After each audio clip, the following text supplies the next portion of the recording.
જયરામ બાપાએ છૂટાછેડાની વાત કરી, આ બધું વધતું જાય છે, એનું કંઈક કરવું જોઈએ. પણ મારા મતે છૂટાછેડા એ મહત્વની વાત નથી, પણ છૂટાછેડા પછી એના બાપા પૈસા ગણવા બેહે છે, એ આપણા શરમજનક આપણા માટે. આપણે ક્યાં પહોંચી ગયા?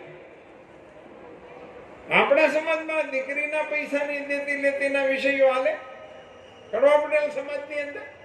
અને માની સામે તમે એમ બોલો કે અમે માના ઉપાસકો છીએ.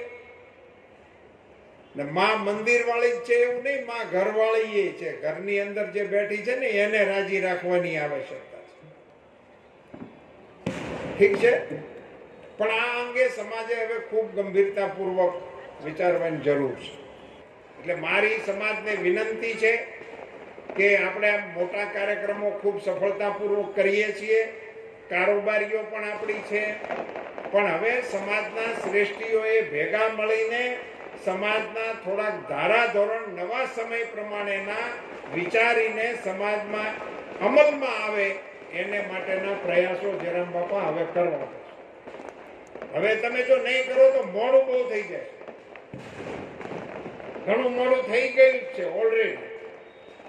એવા સંજોગોમાં જો આપણે બધા સાથે મળીએ અને સમાજને નવી દિશા એની જરૂરિયાત પ્રમાણે નહીં આપીએ.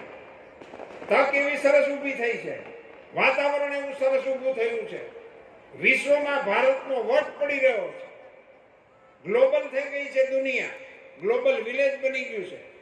અને આવી જ્યારે ઉમદા તકો ઊભી થઈ હોય ત્યારે આપણા સમાજનું કોઈ માળખું જ ન હોય અને મન ફાવે એવી રીતે આપણો સમાજ હાલે, એ આપણા સમાજને પરવડે નહીં.